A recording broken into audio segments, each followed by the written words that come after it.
আসসালামু আলাইকুম, আশা করি সবাই ভালো আছো। আজকে অনেক দিন পর গণিত অলিম্পিয়াড প্রস্তুতির ভিডিও করছি। তো যেহেতু অনেক দিন পর ভিডিও করছি, তোমাদের জন্য খুব সহজ একটা সমস্যা আলোচনা করব আজকে। বোর্ডে অলরেডি দেখতে পাচ্ছ আমি একটা চিত্র এঁকে রেখেছি। তো সরাসরি আমরা প্রশ্নে চলে যাই। প্রশ্নটা হচ্ছে, এখানে মোট 9টা ডট আছে। সেই 9টা ডট থেকে তুমি 3টা করে ডট কতভাবে বাছাই করতে পারবা, অর্থাৎ 3টা ডট দিয়ে হচ্ছে একটা করে ত্রিভুজ গঠন করবা, যাতে করে সেই ত্রিভুজের ক্ষেত্রফলটা 0 হয়। যারা ইংলিশ ভার্সন কিংবা ইংলিশ মিডিয়ামের আছো তাদের জন্য কোশ্চেনটা ইংলিশে বলি। সেটা হচ্ছে, out of 9 dots you can see on the board, in how many ways can you select 3 dots so that the area formed with those 3 dots is equal to 0। তো আমরা এই সমস্যাটা বেশ কয়েকভাবে সমাধান করব। প্রথম অ্যাপ্রোচটা হবে যাদের হচ্ছে গণিত অলিম্পিয়াডের বিভিন্ন টপিক সম্পর্কে একদমই কোনো ধারণা নেই, তারা কিভাবে সলভ করতে পারো। দ্বিতীয়ত, যারা হচ্ছে বেশ কিছু টপিক জানো, যেমন বিন্যাস সমাবেশ, হ্যাঁ, তো এই রিলেটেড কিছু টপিক যারা জানো তাদের জন্য কিভাবে খুব সহজে সমাধান করতে পারবে সেটাও আলোচনা করব। তো সবার প্রথমে আমরা একদম বেসিক থেকে আলোচনা করি, যাদের একদমই কোনো ধারণা নেই। শুধু একটা জিনিস জানতে হবে যে একটা ত্রিভুজের ক্ষেত্রফল কখন 0 হয়।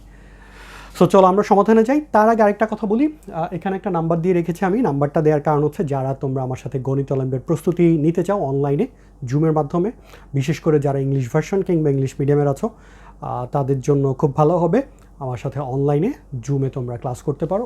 এই নাম্বারে যোগাযোগ করলে আমি ডিটেলস বলে দিব। সো চলো আমরা এখন কন্টিনিউ করি সলিউশনটা। সবার প্রথম আমাদেরকে যেটা জানতে হবে সেটা হচ্ছে যে একটা ত্রিভুজের ক্ষেত্রফল কখন 0 হবে।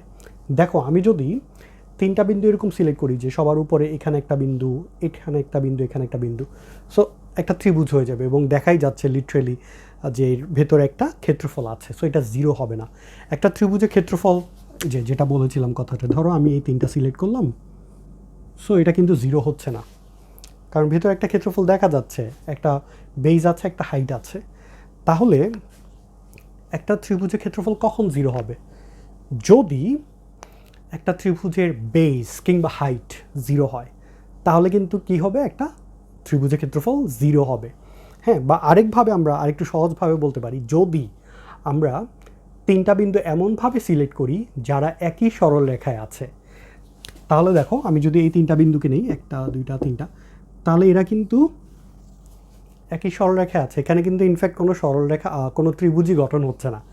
কনসেপ্ট আসলে এটা। সো একটু ট্রিকি কোয়েশ্চেন, যে তোমাকে বুঝতে হবে যে 3টা বিন্দু নিবা এবং সেখানে কোনো ত্রিভুজই হবে না, কারণ ত্রিভুজ যদি হয় তাহলে তো অবশ্যই ক্ষেত্রফল থাকবে।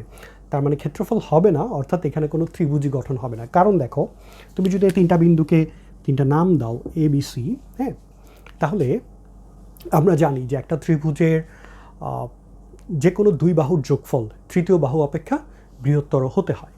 এখন দেখো, AB আর হচ্ছে BC যোগ করলে কি হচ্ছে, AC, তাই না?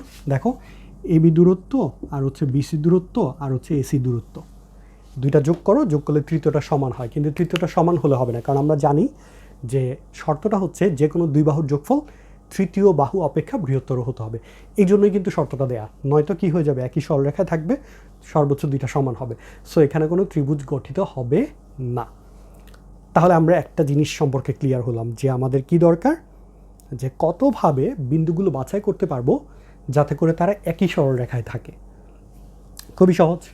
সো চলো, ম্যাক্সিমাম স্টুডেন্ট যেটা করতে পারবে সেটা আমি বলি। সেটা হচ্ছে, তোমরা যেটা করবা যে ধরো হরাইজন্টালি কয়টা বিন্দু বাছাই করা যায়, যে প্রথম সারি থেকে 3টা, দ্বিতীয় সারি থেকে 3টা, তৃতীয় সারি থেকে 3টা। সো আমি যদি লিখে ফেলি, সে সরি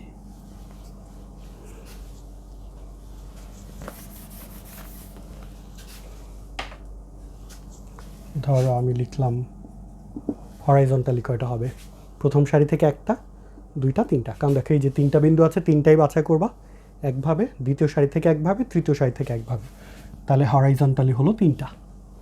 এবার সো ভার্টিক্যালি কত পাওয়া, প্রথম কলাম থেকে 1টা, দ্বিতীয় কলাম থেকে, তৃতীয় কলাম থেকে 1টা, 3টা। ম্যাক্সিমাম স্টুডেন্ট মনে করবা যে 3 যোগ 3 এই 6টাই হচ্ছে অ্যান্সার। বাট এই সব ক্ষেত্রে একটা জিনিস খেয়াল রাখবা, আমরা কিন্তু ভার্টিক্যালি এবং হরাইজন্টালি ছাড়াও ডায়াগোনালি বাছাই করতে পারি, কোনাকুনি। দেখো এই কোনাকুনি যদি 3টা বাছাই করো তাহলে এরাও একই সরলরেখা পড়ছে। আবার এই কোনাকুনি যদি বাছাই করো, আচ্ছা আমার আঁকাটা হয় নাই, বাট তোমার একটা সরলরেখা দিয়ে যাবে। সো দেখো আমরা কিন্তু ডায়াগোনালিও আরও 2টা পাচ্ছি, তাহলে টোটাল হবে তোমার 8টা। সো এই হচ্ছে সমাধান। এখন যেটা বলছিলাম যে আমরা আরেকটা প্রসেসে সমাধান করব, সেই প্রসেসটা হচ্ছে যদি তুমি বিন্যাস সমাবেশের ধারণা থাকে তোমার। কারণ দেখো এটা খুব ছোট একটা চিত্র, এটা তুমি গুনে গুনে করে ফেলতে পারবা if you do not have any knowledge related to permutation and combination. But যদি চিত্রটা একটু বড় হয় সেক্ষেত্রে কিন্তু কাউন্ট করাটা একটু ঝামেলা হবে, এবং সেই জিনিসটা আমি নেক্সট ভিডিওতে তোমাদের সাথে শেয়ার করব। সো ভালো থাকো সবাই, এবং নেক্সট ভিডিওতে দেখা হবে সবার সাথে। আসসালামু আলাইকুম, আল্লাহ হাফিজ।